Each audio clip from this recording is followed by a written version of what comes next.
Peter, I believe in you. All right, We're we're not. live. So, hi everyone. It is Cause Talk Live, and today we have two guests. We have Lady Wheelsworth and Asgard. I can't speak apparently, and it is Sunday afternoon, which means it's time for us to have a Cause Talk Live episode. So we'll start with introductions. Lady Wheelsworth, go ahead and introduce yourself. Hi, I'm Lady Wheelsworth, or Sterling. I'm a steampunk cosplayer, and enjoy doing a fun niche of conventions for cosplay. So yeah. All right, and then Asgard. Hi, I am Asgard Automaton, also known as MJ, the Assistant Mechanic. I am a fellow cosplayer with Sterling, and we like to do steampunk cosplay. Hey, hi guys. I am Jinx Cosplay. I'm based here in. I'm sorry, I'm not in cosplay again because I've just moved. But I'm wearing my Tucson Comic Con shirt. But I, yeah, but I don't have any cosplays with me in my new place. But I've been cosplaying since 2001. Do a lot of video game cosplays. I have done some judging. I've hosted Phoenix Fan Fusion's costume contest, and yeah. And I have a lot of fun. And I learned to sew from my mom. Yay! And I am Thermo Cosplay. I've been cosplaying since 2014, so I'm really close to that decade. I'm so close. Right? Almost there. And like Jinx, I've just been all over the place. There's just too much to say. I've done a lot. I'm a costume nerd. Yeah. So today we're going to talk with our guests about some, historical costuming, steampunk, what it's like cosplaying as a duo, what events you do, just kind of go through your experience as costumers. So, how long have each of you been cosplaying? Lady Wheelsworth, when did you start? I actually technically started kind of sort of professionally with the steampunk community a year ago, but as a casual thing about 3 to 4 years ago. So okay, cool. What about you? It was only steampunk, and then we're finally starting to break out into video games and stuff like that, which is kind of fun. We're doing our first official character cosplay that isn't an original character at Wild WestCon next year, which is going to be really exciting. So yes. Yay. I'm so excited to see new costumes. It's always fun. All right, MJ? I have been cosplaying for exclusively steampunk for about 8 years. And I've been working on the same automaton getup for 7 years now. My kiddo jokingly calls it the 7-layer cake costume because we've been slowly adding to it for that long. oh, nice. I'm going to share some of your stuff right now so people can see what it is the two of you do. Okay. So how did you guys connect then? So we met at Wild WestCon last year. Year before last. Year before last? Not this Wild WestCon, but the last Wild WestCon. Yes. So that's 2021. We went at Wild WestCon 2021. Was 2021? 2022. 2022. You're right. It was 2022. Yeah. Last year. Yeah, because 2021 was when Wild WestCon did it online because the pandemic and everything was still really shut down. So no, we met in 2022. She was getting a lot of photos taken of Asgard and everything, and we gave her space because she's very, very elegant and very dressed up, and she was very overwhelmed, so we left her. And later my dad saw her, and we were talking to her and got her dinner. Because she had been going all day and nonstop, and that's one of the things with us. We're horrible at eating. So my dad stopped, got her dinner, and then found out that she was going to leave the next day, and her kid weren't going to be able to do the costume contest together. So we offered her our second bed because our room was ADA accessible, so I was sleeping on the pull-out couch. And so it was a little friendship was born from there on. Awesome. and Lady Wheelsworth, you're based in Kingman. Yeah. What about you, Asgard? I am just north of Phoenix. Oh, okay. Cool. Yeah. All right. So here we've got a couple of pictures here. And what are you clicking on, Sam? Let's see.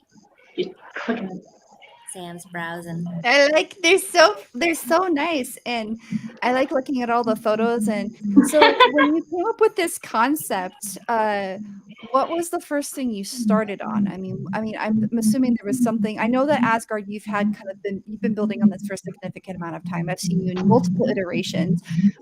Whether or not you were aware, I have secretly been stalking you for some time. So, anyways, so I've seen the how much the costumes matured, but when you guys came together, what decisions did you make to alter it so you would be compatible in your personas? So for Asgard specifically, or Lady Wheelsworth? Let's start with whomever wants to talk. We can talk about you separately, and then we'll combine you guys together. So whoever wants to start first with how they developed their persona, let's go for it. Oh, with Asgard, she's been there for 7 years. The concept of Asgard, which is an acronym, it stands for a second generation articulating robotic device, it actually started out as a joke between me and my dad. He was a retired aerospace engineer. He was bored. He was looking for something to occupy his time. So I got a little sneaky and I'm like, just come to one of these steampunk events and see if you like it. And he really did enjoy it. He was very surprised that there was a very wide demographic range in it for age and interest and all of that. So he kind of got into it, and at one point he's like, well, I don't know what my name would be, because in steampunk it's common to have kind of like your own persona. And I told him, oh Dad, I've been in steampunk for 3 years and I still don't have a persona. You don't have to have one in 30 seconds. And he looks at me kind of cockeyed and he goes, I think I got it. I'm like, no, you don't. No, you don't. I guess I do. I'm Sir Bevel Involute, mad scientist and inventor. And I went, I hate you. How did you come up with a persona in 30 seconds? That's not fair. And he said, well, maybe I should just invent a daughter that doesn't talk back. And I said, that's a horrible idea. Let's do it. So that's how Asgard came to be. We slowly developed it over time, and it gave us a chance to do, like, there's a crank box on the back, that teal wooden box that's on the back with the crank handle. It's actually interactive. It turns and it makes a ratcheting sound. And my dad helped me build that. And it was really cool to have projects that we could work on together as adults. And we could, just seeing the nerdy side of him really come out was really, truly amazing. He would come with me to a couple of conventions a year, and we would dust off the robot and the mad scientist, and we would enter little contests and just have a lot of fun with it. And that's where Asgard developed. But he, after a while, he couldn't do the travel anymore. So when I went to Wild West Con, that was my first convention in the Southwest, because I had just moved across the country to help take care of him. And that's where Sterling and I met. And I was by myself mostly for that. So Asgard did okay on her own, but really the whole persona was built to be a foil with someone else. She's better with a purpose. So when Sterling and I started talking, and I told her, I want to do this seriously, I think I can get away with it. She's like, cool, but I know your brain and you need help. Because I can't keep two thoughts in my head at the same time. I'm a classic ADHD neurotype. And I was like, you're absolutely right. I do need help. Would you be willing to help me? So we talked about, her being, kind of like an online assistant behind the scenes type of thing. I started as her community manager, actually. So Nice. yeah, I was supposed to be just in the background completely and basically just doing the background work to post on social and stuff. And she was gonna like pay my way to attend conventions and have fun and just go on my own while she was doing her own thing. And then it kind of developed into I was coming up with ideas to help her, and then she was coming up with ideas, and I was just like, well, okay, I can't remember who came up with the original idea, but I do remember like specifically we're like, well, okay, what if we started tending them together and she had a mechanic that, you know, repaired her when she malfunctioned, Asgard specifically. And so we're like, okay, cool, let's test it out at TeslaCon. And so we did. And everybody was really, really accepting. And it was so much so actually, like the first time we went onto the floor of TeslaCon, this person actually came up and was like, wow, what a wonderful automaton you have. And like went with the bit the entire time. And I was just like, oh. And so it started very, very small for me in the sense that like I had the you know, a lot of those photos you see a lamppost, and that was our first project together to see if we worked together, and because we wanted to make mobility props. And so we made this lamppost, and then we had the character idea, and we started that to see if it would work, and it just like everybody was very accepting of it. And so we kind of just, the character Lady Wheelsworth is still like very much in development, I would say, versus like Asgard, who's been very established, and we're slowly working on upgrades for like our one of our biggest mottos is like small upgrades over time with the original character specifically. I don't know if that works with like other characters as well, as you gain more skills if you can like, you know, upgrade things.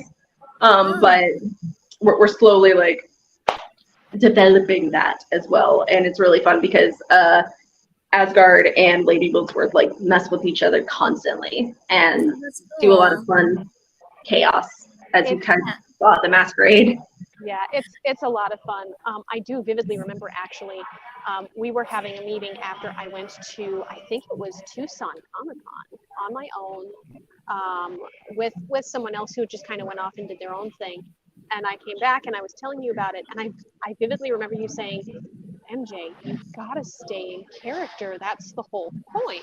And I went, yeah. but I can't. People talk to me and I'm alone, and okay, so Asgard never spoke originally because I was too shy to talk to people. So the whole thing was, oh, she doesn't speak. That's great. You know, I can avoid that you know, social constraint. And now I can't shut up. Shut up. So she's like, we've got a couple of we've got a couple of comments here. We've actually gone a little bit far. I don't want to miss out on any. So we're gonna go back to Matthew on Facebook. Says, hi friends. Auntie Ira, he says thermo cosplay. Raul says, I think steampunk cosplay is cool. I do too. Like, I've never done one. I mean, I love it. I love, you know, the aesthetics and everything. Cool Gamers watching us from YouTube. Hello everybody, he says. Matt says, I love hearing their story after seeing the costume a few times over the years. Amazing. That's why we have them on the show. Scott Jones says, hey, y'all. And Vic Walter says, Mr. Steeps fancies this duo. They're amazing. Well, thanks for tuning in, guys. And if you do have questions for our guests or for myself or Thermo or whatever, just throw them in the chat and we'll get to them whenever we can. So, yeah, sorry about that. Go ahead and keep going. I just was like, ooh, watching the comments go, and they're getting longer and longer. No, absolutely, absolutely. But so, yeah, it was the thing of, MJ, you need to stay in character because it's an immersion character. That's kind of the fancy part of Asgard is whenever I'm in that costume and in front of people at conventions, you're interacting with an automaton who's just trying to learn what the heck humanity is. Yeah. And it's a really fun gimmick. But then as soon as I talk, it breaks it. So we were like, you know, she needs somebody. She needs a mechanic. Hey, want to be a mechanic? Huh? And it kind of was like, yep, okay, let's try this out and see how that goes. And we didn't know how well we would click, and then it just like, yeah, it clicked very well. So it did. It was so much fun to kind of be like, okay, let's start making props for your wheelchair. And just see how things go. We just wanted to learn some skills and build some costume pieces just for the fun of it, just to have fun and see, you know, where things went from there. So at TeslaCon that same year, which was, we met in March, so TeslaCon was in November. It was kind of a fly by the seat of our pants thing of, you know what, let's do it. let's go to TeslaCon and we're going to premiere the dynamic duo and see how that goes. Cool. And the minute we went downstairs and into the hallways and everything, years, and it was just this automatic, oh, look, a mechanic, did you build this automaton? Like, they were in it. And That's cool. the very first person came up to her and said, oh, what a lovely automaton you have. Did you build her yourself? And she just kind of looks up and back at me like, what is this? I've developed the actual, like, being able to stay in character thing now. Like, it's easier to do, but, like, before when it first started happening, I was very much just like, yeah, I don't know what's going on. I'm just going to go run by. It's intense to keep, to commit. Like, that's good. I really think that's a really cute idea. I have a question, but first we're going to go with Scott's question. What is the most surprising fact you've discovered about your characters while at a con? Very good. Like, did you make, like, was there some development that happened that you went with and liked? 100%, I would say. Like, I wouldn't say it was specifically a convention, but Asgard tends to fight things. Like Fight metal or stuff like that. Not people, but like metal or like wrenches or stuff like that. And it's the bit is actually because of like my neurodivergent tendencies that like Asgard got it from that. And so it's yeah. She just fights things, and that was actually part of the masquerade performance. She would steal she stole the wrench and then like tried to fight it, and I told her to give it back, and yeah. Cute. So it's one of the really fun little things that we developed on accident, just because like she just started doing it one day, and I was like, "Why are you doing this when we're out of character?" And she's like, "It's from you," and I was just like, okay, this makes more sense. Didn't you notice this is what you do? And she went, oh, okay. I have to let my cat in. She keeps meowing at the door.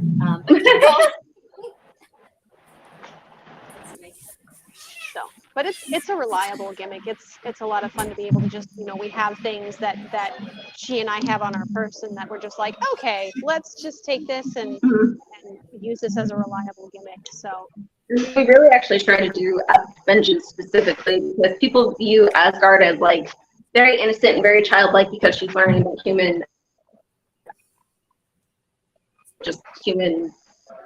I'm looking for a word. I don't know what the word is. Human interaction, I guess.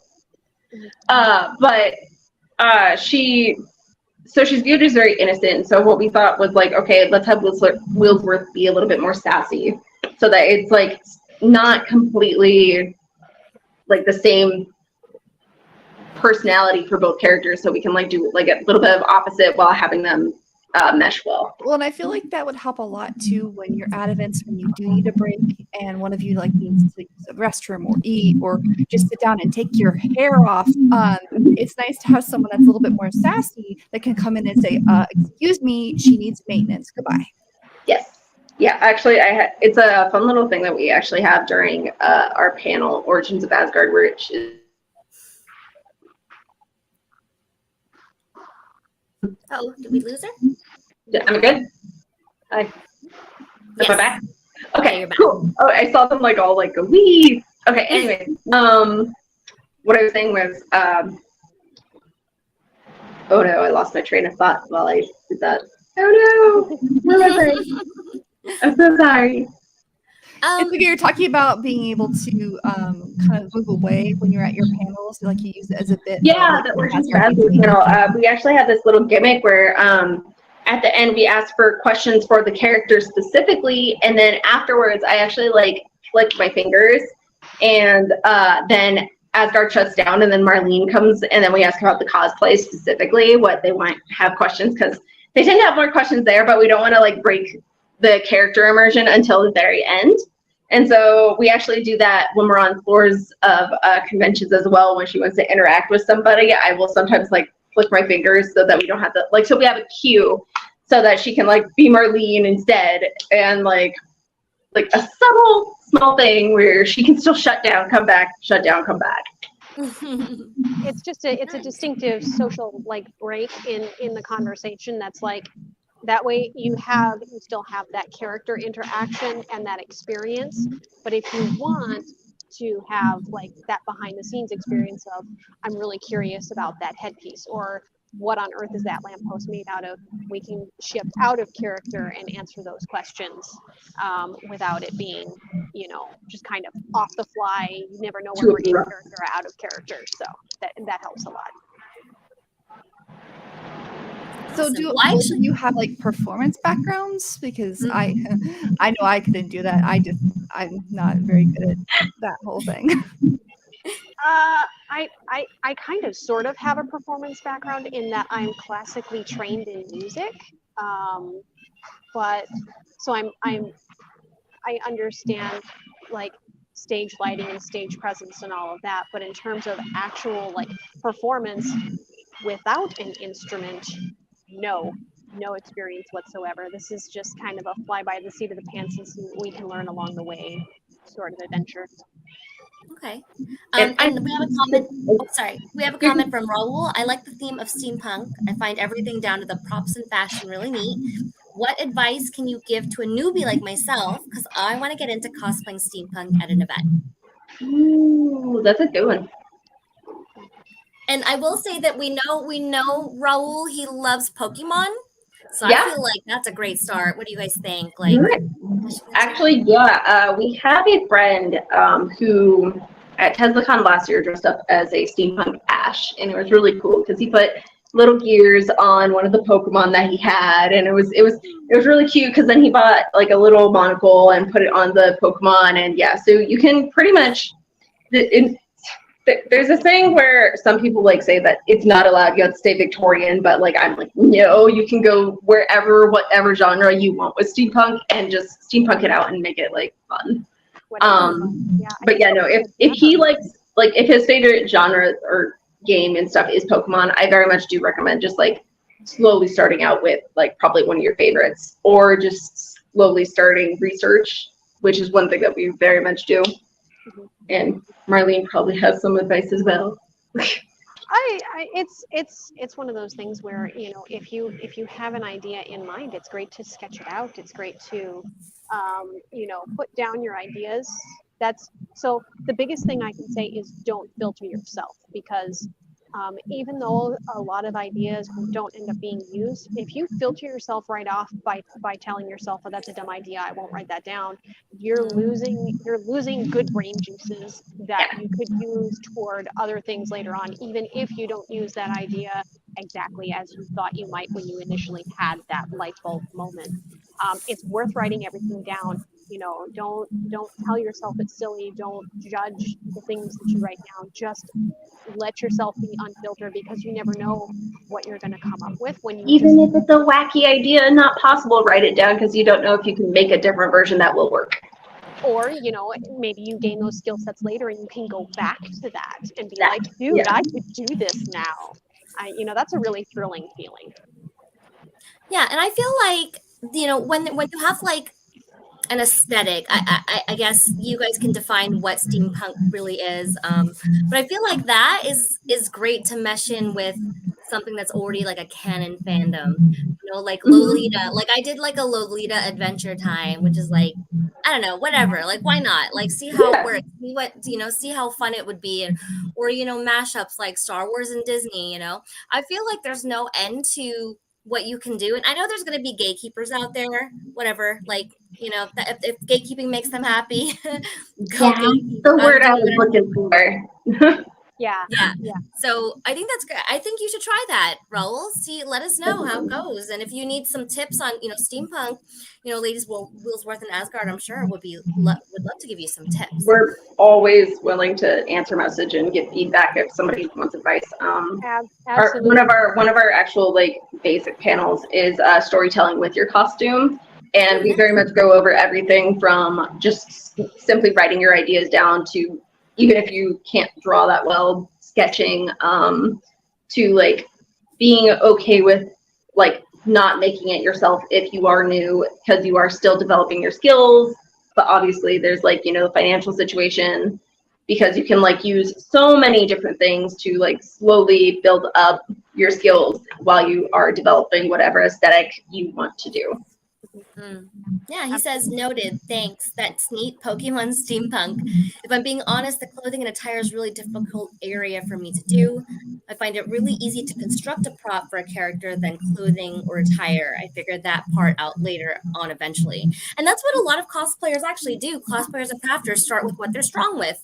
And I mean, I always say, like, and I've done enough crafting throughout my years that I can do it the other way. I always start with whatever's the most difficult, but that's just me because I can sew things really fast. I have other skills I can do really, really fast. But when you're trying something new, yeah, start with what you know and then go from there. So make your props and then add the steampunk. You know, I think that would work out really well. Scott has a cosplay here.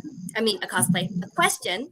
If your cosplays were made with all metal, how much do your cosplays actually weigh? Ooh, I'm an EVA foam smith. I don't do metal. But if it was, I think, if your cosplays were made, like, what do you think it Oh, would actually they weigh? were. Oh man.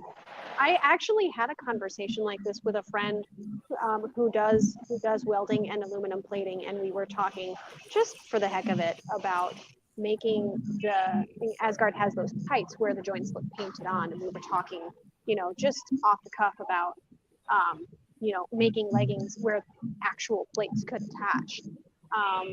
And depending on the material, I would say those pants by themselves would probably weigh somewhere around 15 pounds. In general, I think as an automaton, I would probably end up carrying an extra 30 to 40 pounds maybe if it were made ultra lightweight with metal. So some additional. Well, it also depends, like if you were just specifically robot and not like human under robot, then it would get pretty heavy because you have so many mechanical parts that are functioning you. Well, yes. So like that would start picking up in weight, I think. I know when you wear full body armor for like, if you want to go with Renaissance, you put form fitted lightweight armors. The average weight is about 115 pounds for full body.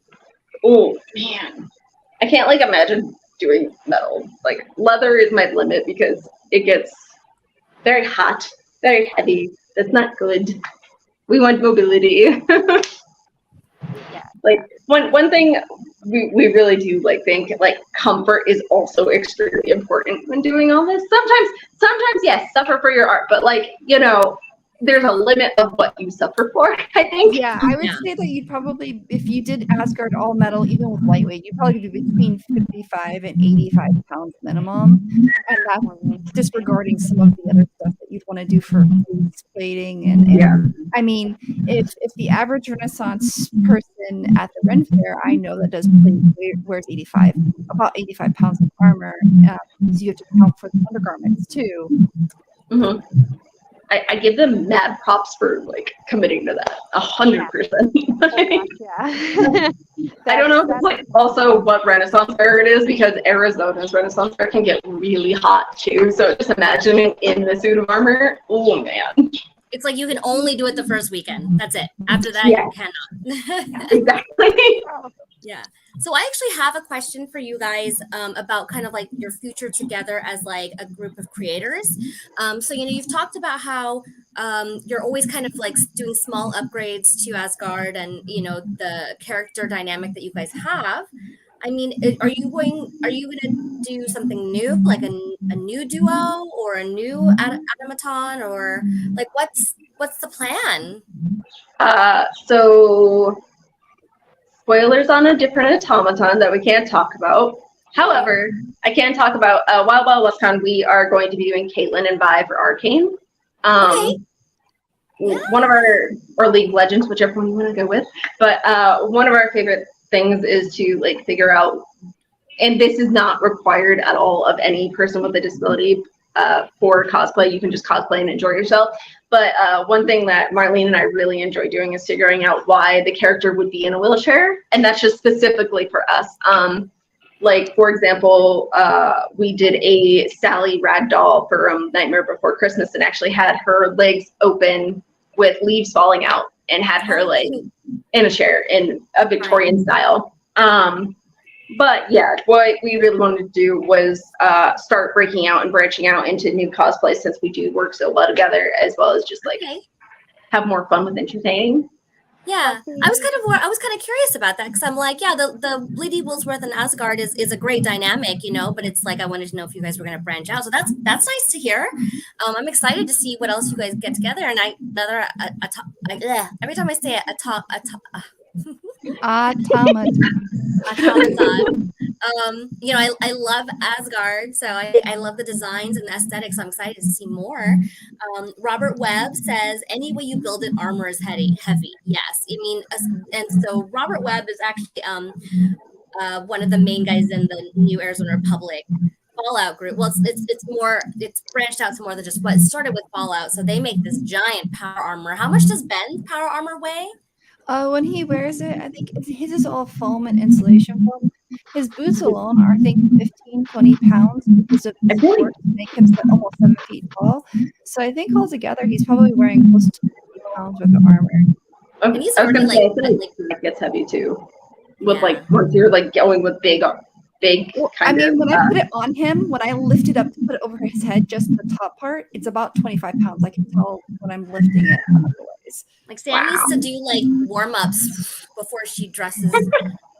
Ooh, yeah. No, I literally do because like I have to like shove him into his suit because like, Oh, he has a leather no. suit that has cooling in it, which is smart, so he doesn't overheat. But that means I have to put everything over the top and make sure it secures and latches in. So yeah, it's by the time I'm done, I'm sweating. He's not.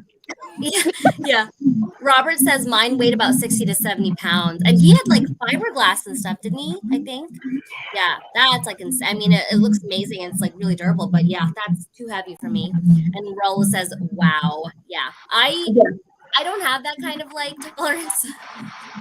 Like I am like, nah, too heavy. I feel though sometimes because I will say my little brother is 6'6", so sometimes your body can also carry a little bit more. So depending on who you are and how long you can tolerate certain costumes, I mean that's one thing. Like I know that the two of you get really creative with like your breaks and what you do because you're wearing a lot of layers in Arizona, like the storm. So when I see the really big costumes, I'm just like, wow. Like I get so fascinated with the creation of it as well as just like the weight and like how are you doing inside it? Like, are you alive in there? Is it okay? Yeah, Robert Webb says, I ran into Asgard at a con and I was speechless. So yeah, I mean, your work is beautiful. Guys, throw any questions in the chat that you have for this duo. What is your next event that you guys are attending together or separately? Like, what do you got coming up? Specifically together, like we're working on it to figure out what is happening because I have a local convention that we might be going to on, I want to say the first week of it, but guaranteed confirmation we are going to be at Tucson Comic-Con. Okay, cool. What is the local con that you've got up there? It's called King's Con. It's like Kingman's first Comic Con. Ooh, It fun. has a Facebook page and everything, and a little of like Okay, cool. Is there? Hopefully we can make it. Like I've contacted them to see if we can do a couple of panels and like help in any way since like it's right there. So yeah, of course. Yeah, so Tucson Comic Con is the first weekend of September. For those of you that don't know, I think is it like 3rd through the 5th, Sam, or something? Ooh. It's Labor Day weekend. it's So, Labor Day weekend. So it's the 1st through the 3rd. Yep. Raul says, neat. I'll be at Tucson. I'll say hi if I see you. Robert, yay, TCC. TCC is Robert's home con, so can't wait to see you. Come by the NAR display. Oh, cool. I like that they use King Kong as their mascot because it sounds like King Kong. September 30th, 29th and 30th. Okay, cool. It's their first one that they're doing, so yeah, I'm really excited for it. Yeah.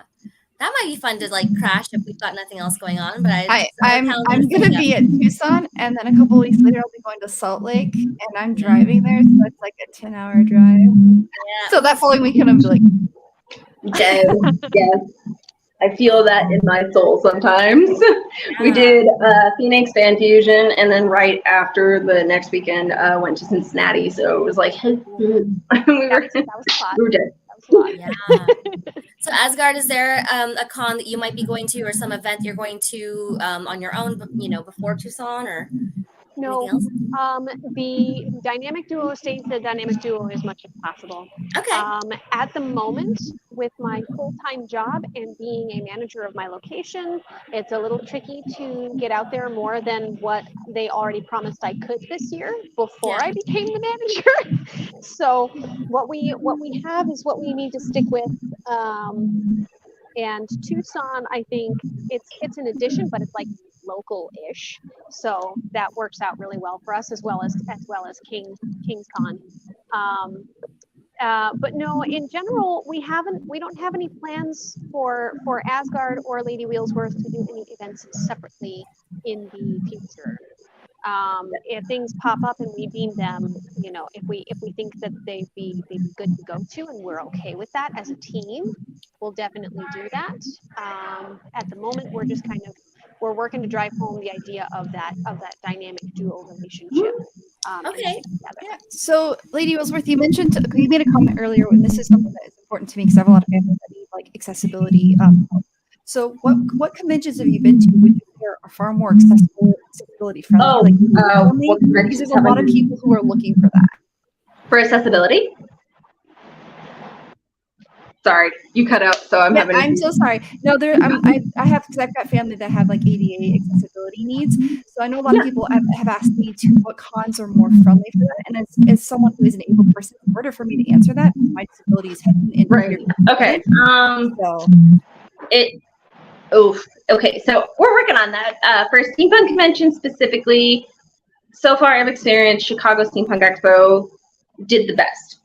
They very much were very aware. They went onto their site. They had emails, everything else. I'm working with Wild Wild WestCon this year to try as best as I can to help with their ADA needs. They do have a ramp. Unfortunately, conventions aren't connected to hotels, so you can't really predict what is going to happen with a hotel room. What I can recommend is, if you are staying at a hotel room specifically, always call. Always make sure and double check that it is going to be an ADA accessible room. Don't go through third-party sites when booking your reservation, because you most likely will not get what you need. It's one of those struggles. On the bright side, Phoenix Fan Fusion, going backwards, we really did ask everybody if we could get the ramps or something so that we could get onto the stage, because at first they were telling us we couldn't. But that ended up, being allowed, which was great. It's one of those things where you just, unfortunately, you have to keep requesting, because it's kind of like an out of sight, out of mind scenario, unfortunately, where conventions aren't aware of what the accessibility needs are. And that's one thing that I find really, concerning, because we've noticed a juxtaposition between, these things not being provided, and a lot of people who, should be able to go just automatically say, oh, I can't go, because they think that accessibility is not going to be there. If they don't know, it's often not worth the hassle of trying and finding out you can't get into that building, or this hotel doesn't have ADA accessible rooms with a rolling shower, or anything along those lines. And it's one of those things where, as a group, we kind of have to raise our voice to let them know, hey, I'd go if I could get to, or hey, I'd go if I knew I would be safe at. A lot of that is just having people who are highly visible, like Lady Wheelsworth, going to these conventions and cosplaying and just kicking butt and being a really visible figure of, she's in a wheelchair, she's cosplaying, she makes awesome props, there's no reason I can't do that too. And that kind of helps get the wave going. Yeah, we've got a couple of comments here. Buck Potter says, oh, I was hoping Asgard and Lady Wheelsworth was going to make an appearance for Rose City. Scott's asking Scott Lundy's asking where Rose City is, and that's in Washington State, right? We're hoping. Oregon. Trying to, yeah. Oregon. We're working on it. We're trying really hard. I know exactly who that person is. We do. He's the wonderful person that's pushing for us to get there. He is, and he's doing absolutely everything he can to help us get there, and we are going And to. like, if it can happen, we will get there. It's just like we can't confirm it until we know for sure. Unfortunately. It's one of those things where it's going to be a last minute yes if we can, but he's really putting himself out there to help us. He's really trying to help, and we appreciate him very much. We're putting forth a lot of effort to be able to get there. There's also potentially the grand opening of Cafe Tamaki in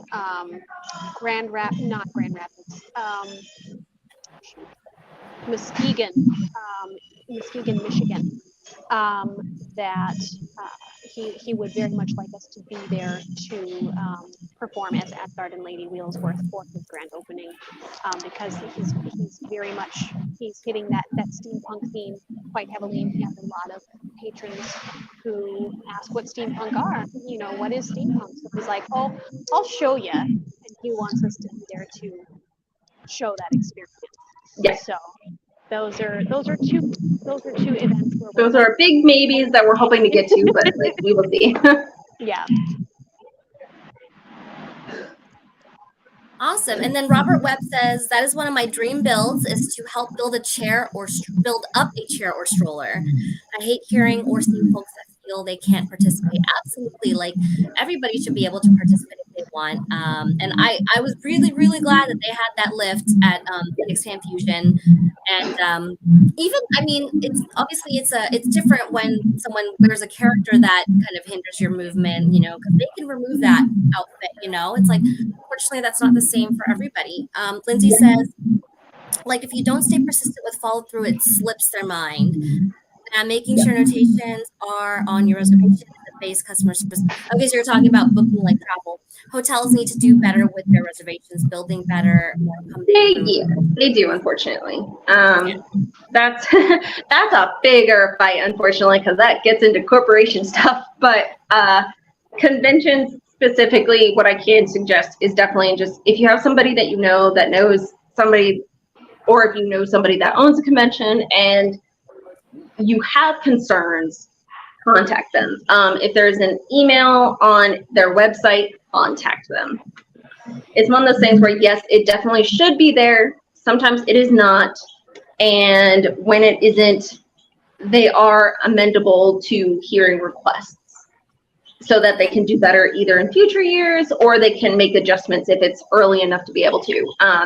Chicago specifically was not able to get ramps in time for the stages, and that's one thing I always push for, because like, you don't know who's going to be using a mobility scooter, you don't know who's going to be in a wheelchair, or like just like needing walkers or canes or like any mobility device. And it's one of those scenarios where it's very unfair for somebody not to be able to get onto a stage due to the fact that a hotel or a convention is not amendable enough. Right. And we've been doing this for so long. Like, you know, it's like conventions have been around for forever. And even convention centers, you know, have to be doing better overall. But yeah, absolutely agree. Absolutely agree. So when is Rose City? Ooh. Rose City is the weekend of September 22nd through the 24th. Are you guys still trying to get there this year?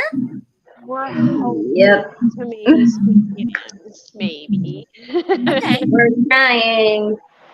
We got like the hotel room scenario figured out if we can get the money. Like, okay, all the budget. It's always in the travel. Travel is the trickiest part for us. Of course, absolutely, yes, I agree. Wow, okay. Rose City I think I thought it was in Washington State because the logo makes me think of Emerald City's logo. Ooh, that makes sense. Yeah, I don't know. So if you guys do go, if you do go to Rose City, are you bringing, you know, Ladies Wheelsworth and Asgard, or are you gonna do something new? Like, what's the plan, just in case, if you want to talk about it? For that one, I think it'll be the classic Asgard and Lady Wheelsworth. we're still new enough that we can go to a lot of these comic conventions, and there are tons of people who have absolutely no idea, you know, that we exist.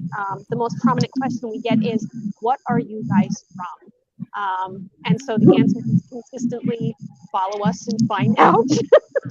Which is incredibly fun conversations, like especially when it's like a regular non-niche genre of a convention where you're like with all the fandoms and they're just like, wait, original characters? That's so different. Wait. And you guys have designed them so well that it looks like, you know, some sort of already existing fandom. Which sometimes when people, you know, launch their original characters, it can be tricky because it's like, oh, this looks like that character or this character, and no fault to them. Like, it's hard, you know, to make something definitely stand out. Yeah. So I think when I first saw you too, Asgard, I was like, oh, what's that from? You know, and oh, I've never seen, no, there's no way it's not from anything, you know? So it really stands out, and I think you guys have done a wonderful job. Thank you. Thank you. Yeah. I think Robert Webb says, I will say this, Asgard's cosplay is great and my absolute favorite. Thank you so much for mentioning that, Papa Fall. We call him Papa Fallout.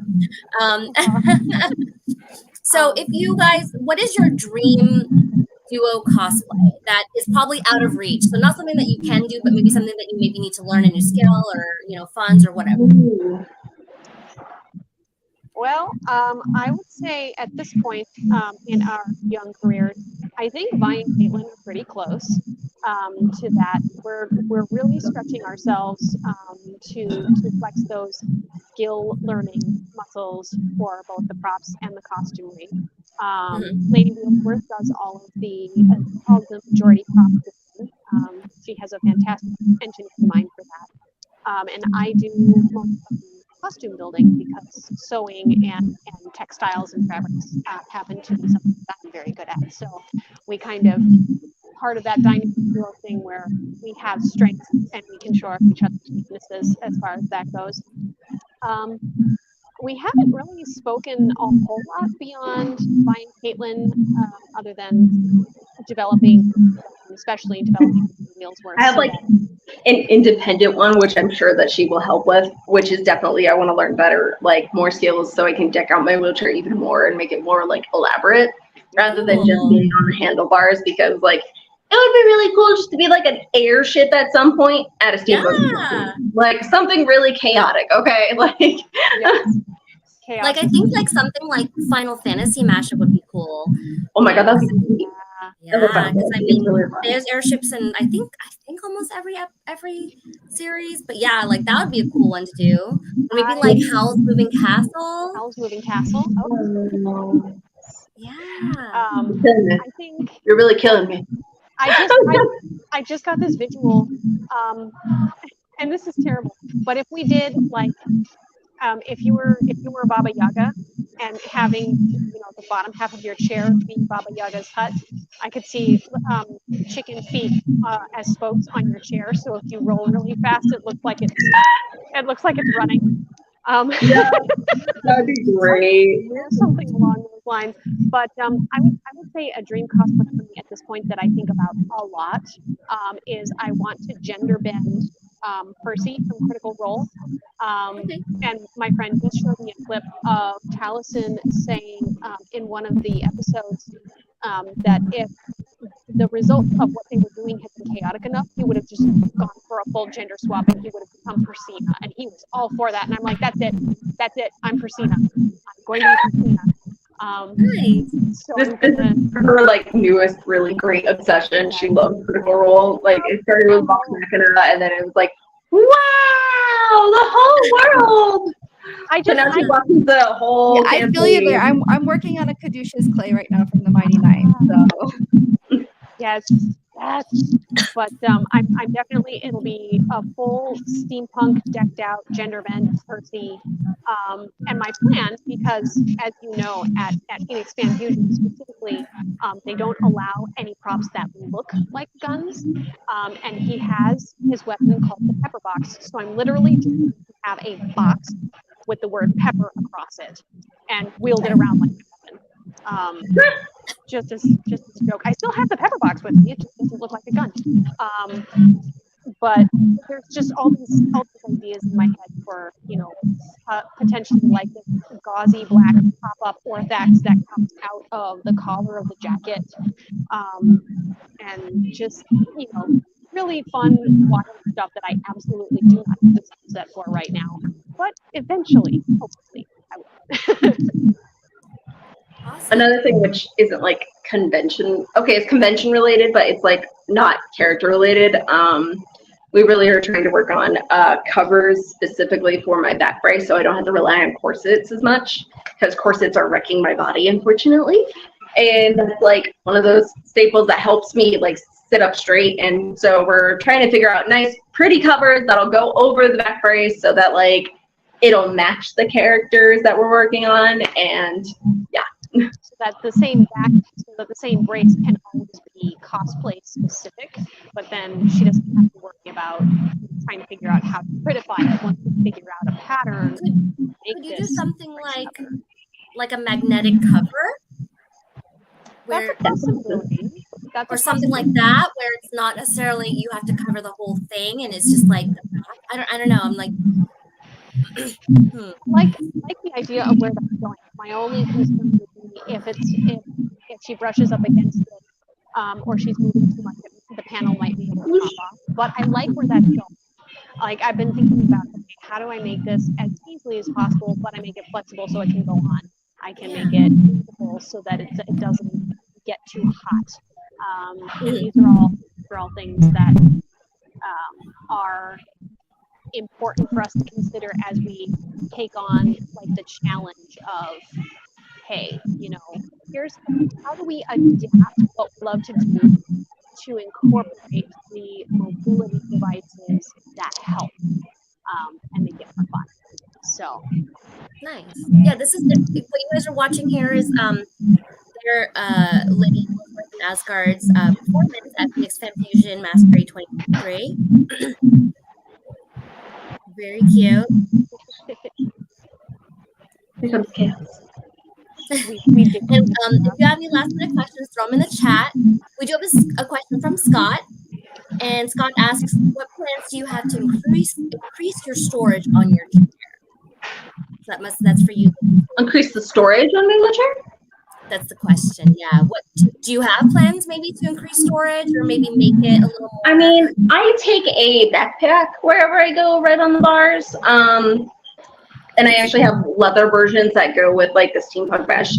Like sometimes backpacks just work really, really well.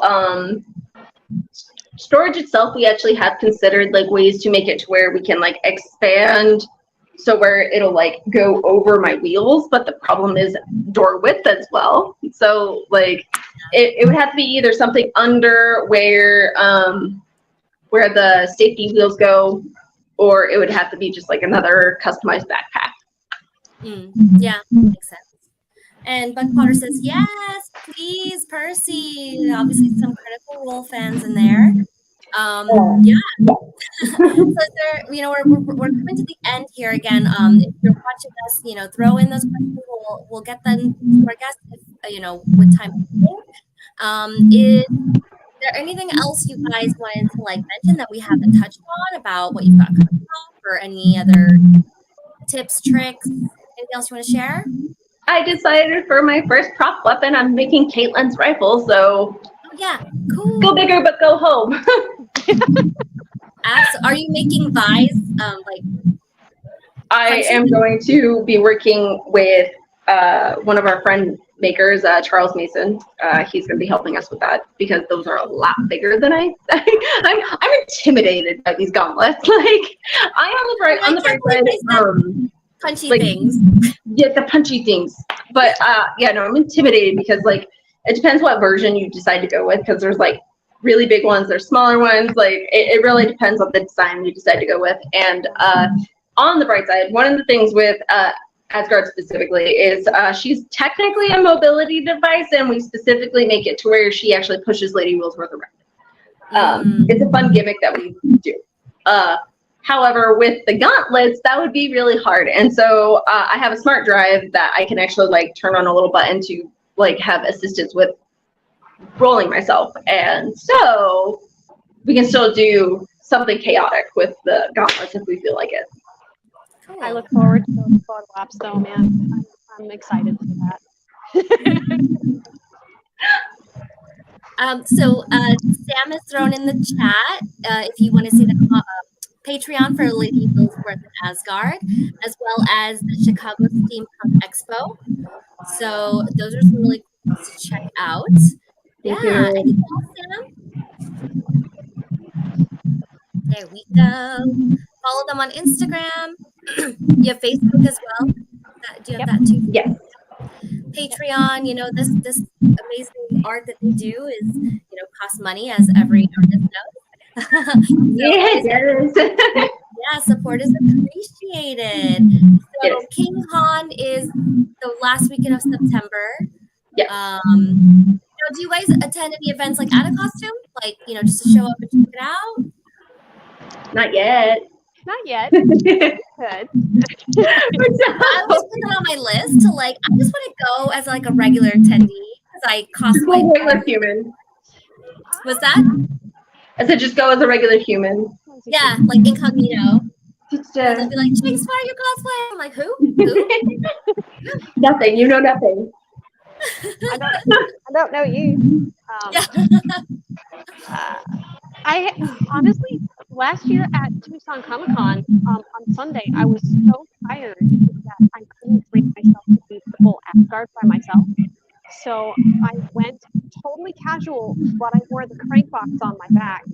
And that day, I think I had more people come up to me and go, "You are that robot girl from yesterday. I saw you Friday."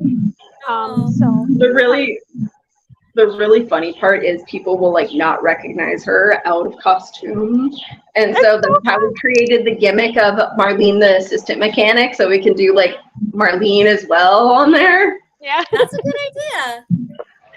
Awesome. It helps, and we've built it such that Asgard and Marlene, the assistant mechanic, do not get along. They do not like each other. Well, Asgard doesn't like Marlene. She's a little bit jealous. So it's just a really fun gimmick where, I can constantly be looking for her, but she'll always be hiding on me. Cool. So it's there she is at Tucson. This was Sam so and I fun will doing the fray. I heard about all of this and I was just like, oh, go, you go. Sam and I will be at Tucson Comic Con as well. Robert says, if you need a place to get away at TCC, come by the display, the NAR display. We'll take care of you. They're really awesome about welcoming, being inclusive to all cosplayers. And they really do have a really cool display. They have the vault door, which I'm hoping that we can see in Phoenix. But it's really, really cool. So we're about to wrap up here. We did mention where we can find you guys on socials. Was there any other websites, links that we missed that you want to share where people can find you? You can find our original site, asgardautomaton.com. It is horribly out of date. It does need to be updated, so we are working on that. We also have our link trees on all of our profiles as well, where everything is listed. Yeah. Cool, awesome. And then Sam will close it out. I'm Jinx Cosplay. Thank you so much to our guests, Lady Wheelsworth and Asgard, for coming on and chatting about their crafts and their cosplay ideas. You can find me, Jinx Cosplay, at jinxcosplay.com or at the Jinx Cosplay. And for you, Sam? You can find me at thermocosplay.com. And then as for next week, we're going to be moving our sustainable cosplay stream to a after the timing's going to change. It's going to be in Tombstone, so we might go back for 1 or 2 p.m. just so we can show you what everything looks like before it closes, and then we'll return to 5 o'clock time. Yeah, and guys, you can catch us Crosstalk Live again every Sunday. Our normal time is 5 p.m. That is Arizona time, Pacific Daylight. And basically, it's always going to be Sunday, but sometimes it's going to be either noon, 2, or 5, depending on the correct cons. Yeah, if we're at events, we like to obviously have them earlier so that we can catch the event. Check our Facebook. We have our events scheduled there. Again, we stream on Facebook, YouTube, and hopefully Instagram or another platform soon. And again, thank you so much, Lady Wheelsworth and Asgard. Thank you so much for our audience for tuning in, and we will see you guys next week. Thank you for Thanks, having everyone. us.